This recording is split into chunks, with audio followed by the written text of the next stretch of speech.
ಗ್ಯಾರಂಟಿಗಳ ಪರಿಷ್ಕರಣೆಗೆ ಸರ್ಕಾರ ಪ್ಲಾನ್. ಗೃಹಲಕ್ಷ್ಮಿ ಗೃಹಜ್ಯೋತಿ ಯೋಜನೆ ಪರಿಷ್ಕರಣೆ. ಹಣ ದುರ್ಬಳಕೆ ತಡೆಗೆ ಮುಂದಾದ ಸಿಎಂ ಡಿಕೆಶಿ.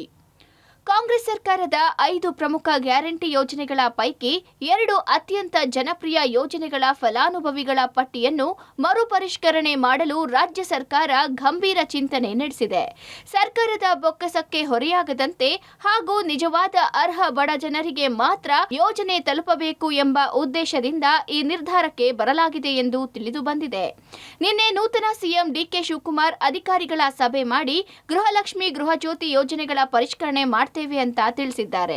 ಅನರ್ಹರು ಸೌಲಭ್ಯ ಪಡೆಯುತ್ತಾ ಇದ್ದರೆ ಅರ್ಹರಿಗೆ ಸೌಲಭ್ಯ ಸಿಗಬೇಕು, ಹಣ ದುರ್ಬಳಕೆ ಆಗುವುದನ್ನ ತಡೆಗಟ್ಟುತ್ತೇವೆ ಅಂತ ತಿಳಿಸಿದ್ದಾರೆ. ಸಾರ್ವಜನಿಕರ ಕುಂದು ಕೊರತೆಗಳ ಒಂದು ಸಪರೇಟ್ ಸೆಕ್ರೆಟರಿಯೇಟ್ ಅದನ್ನು ರಚನೆ ಮಾಡಿ ಅವರ ಅರ್ಜಿ, ಅವರ ಭಾವನೆಗಳು, ಅವರ ವಿಚಾರಧಾರೆಗಳು, ಸಮಸ್ಯೆಗಳು ಅವೆಲ್ಲ ಕೇಳಲಿಕ್ಕೆ ಒಬ್ಬ ಸಪರೇಟ್ ಮಂತ್ರಿನೇ ನೇಮಕ ಮಾಡ್ತೇವೆ. 120 ಕೋಟಿ ರೂಪಾಯಿ ಈಗ ನಮಗೆ ಇದಾಯ್ತು. ಕೆಲವರೆಲ್ಲ ಸತ್ತವರೆಲ್ಲ ಕೆಲವರು ಡ್ರಾ ಮಾಡ್ಕೊಂಡ್ಬಿಟ್ಟಿದ್ದಾರೆ ಮನೆಯವರು. ಸೊ ಅದಕ್ಕೆ ಚೆಕ್ ಇರಬೇಕಲ್ಲ, ಯಾರ ರೆಸ್ಪಾನ್ಸಿಬಿಲಿಟಿ, ಯಾರ ಸತ್ತು ಅಂದ ತಕ್ಷಣ, ಯಾರ ಊರಲ್ಲಿ ಸತ್ತರು ಅಂದ ತಕ್ಷಣ, ಯಾರ ವಿಲೇಜ್ ಅಕೌಂಟೆಂಟು, ಅವ್ನ ರೆವಿನ್ಯೂ ಇನ್ಸ್ಪೆಕ್ಟ್ರೋ ಇಲ್ಲಾಂದರೆ PDOನೋ ಇಂಥವ್ರು ಸತ್ತಿದ್ದಾರೆ, ಇಂಥವ್ರು ಮಾಡಿದ್ದಾರೆ ಅಂತ ಮಾಹಿತಿ ಎಲ್ಲ ಕೊಡಬೇಕಲ್ಲ, ಅವ್ರ ಕುಟುಂಬದವ್ರು ಕೊಡಬೇಕಲ್ಲ. ಸರ್ಕಾರದ 5 ಗ್ಯಾರಂಟಿ ಯೋಜನೆಗಳಲ್ಲಿ ಒಂದಾದ ಗೃಹಲಕ್ಷ್ಮಿ ಯೋಜನೆಯಲ್ಲಿ ಮೇಜರ್ ಬದಲಾವಣೆ ತರುವುದಕ್ಕೆ ಸರ್ಕಾರ ಮುಂದಾಗಿದೆ. ಗೃಹಲಕ್ಷ್ಮಿ ಯೋಜನೆ ಹಣ ದುರ್ಬಳಕೆ ಆಗುವುದನ್ನು ತಡೆಗಟ್ಟಲು ಬಯೋಮೆಟ್ರಿಕ್ ಜಾರಿಗೆ ನಿರ್ಧಾರ ಮಾಡಿದೆ. ಬಯೋಮೆಟ್ರಿಕ್ ತರಲು ಎಲ್ಲಾ ತಯಾರಿ ಮುಕ್ತಾಯ ಆಗಿದೆ. ಶೀಘ್ರದಲ್ಲೇ ಬಯೋಮೆಟ್ರಿಕ್ ಜಾರಿಯಾಗಲಿದೆ. ಅನರ್ಹರಿಗೆ ಗೃಹಲಕ್ಷ್ಮಿ ಹಣ ಪಾವತಿಯಾಗುವುದನ್ನು ತಡೆಗಟ್ಟಲು ಬಯೋಮೆಟ್ರಿಕ್ ಮಾಡಲು ಮುಂದಾಗಿದೆ. ಇನ್ನು ಮೃತಪಟ್ಟವರ ಬ್ಯಾಂಕ್ ಅಕೌಂಟ್ಗೆ ಹಣ ಪಾವತಿ ಆಗುವುದನ್ನು ತಡೆಗಟ್ಟಲು ಬಯೋಮೆಟ್ರಿಕ್ ತರಲಾಗುತ್ತಿದೆ.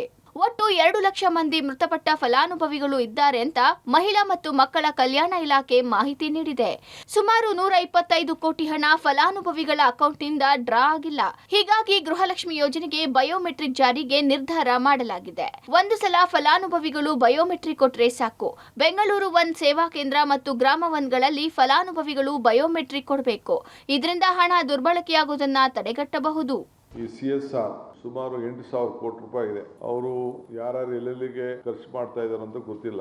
ಅವ್ರದ್ದು ಎಲ್ಲಿದೆ, ಎಲ್ಲಿ CSR ಬಳಕೆ ಆಗ್ತಾ ಇದೆ ನಮ್ಮ ರಾಜ್ಯದಲ್ಲಿ ಅಂತೇಳಿ ಮಾಹಿತಿನ ಸರ್ಕಾರದಲ್ಲಿ ಇಡಬೇಕಾಗ್ತದೆ. ಕೆಲವರೆಲ್ಲ ಕಮರ್ಷಿಯಲ್ ಮಾಡಿಕೊಂಡು 200 ಯೂನಿಟ್ ಅಂತ ರೆಸಿಡೆಂಟ್ ತಗೊಂಡು ಕಮರ್ಷಿಯಲ್ ಮಾಡ್ತಾವ್ರೆ, ಅಂಗಡಿಗಳು ಅವು ಇವೆಲ್ಲ.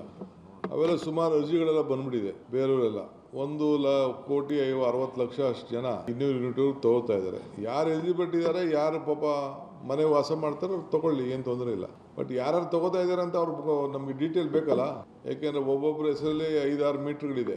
ಯಾರು ಬಾಡಿಗೆ ಮನೆಯವ್ರದಾರ, ಹೊರಗಡೆ ರಾಜ್ಯವನೋ, ಏನು ಕತೆನೋ, ಏನು ಎತ್ತ, ಅವ್ನು ನಮ್ಮ ರಾಜ್ಯವನ್ನೋ ಇಲ್ವೋ, ಇವೆಲ್ಲ ಕೂಡ ಬೇಕಲ್ಲ ಮಾಹಿತಿ ಸರ್ಕಾರಕ್ಕೆ. ಇನ್ನು ಗೃಹಜ್ಯೋತಿ ಯೋಜನೆಯನ್ನು ಕೂಡ ಪರಿಷ್ಕರಣೆ ಮಾಡ್ತೇವೆ ಎಂದು ಸಿಎಂ ಡಿಕೆ ಶಿವಕುಮಾರ್ ತಿಳಿಸಿದ್ದಾರೆ. ಗೃಹ ಬಳಕೆಗೆ ಅಂತ ವಾಣಿಜ್ಯ ಬಳಕೆಗೆ ವಿದ್ಯುತ್ ಬಳಕೆ ಮಾಡ್ತಾ ಇದ್ದಾರೆ ಅಂತ ಹೇಳಲಾಗ್ತಿದೆ. ಹೀಗಾಗಿ ವಾಣಿಜ್ಯ ಬಳಕೆಗೆ ಮಾಡ್ತಾ ಇರುವವರನ್ನ, ಜೊತೆಗೆ ಒಬ್ಬರ ಹೆಸರಲ್ಲಿ 5-6 ಮೀಟರ್ ಪಡೆದಿದ್ದರೆ ಬಾಡಿಗೆದಾರರು ಮನೆ ಬದಲಾಯಿಸಿದಾಗ RR ನಂಬರ್ ಅನ್ನು ಮರು ನೋಂದಣಿ ಮಾಡಬೇಕು. ಇಷ್ಟೇ ಅಲ್ಲದೆ ತೆರಿಗೆ ಪಾವತಿದಾರರು ಗೃಹಜ್ಯೋತಿ ಸೌಲಭ್ಯ ಪಡೆಯುತ್ತಾ ಇದ್ದಾರೆ ಅಂತ ಹೇಳ್ತಾ ಇದ್ದು ಪರಿಷ್ಕರಣೆ ಮಾಡಿ ದುರ್ಬಳಕೆ ತಡೆಯಲು ಮುಂದಾಗಿದೆ.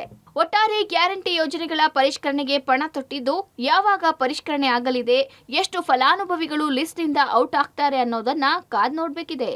Lokesh Kodagadala, public TV, Bengaluru.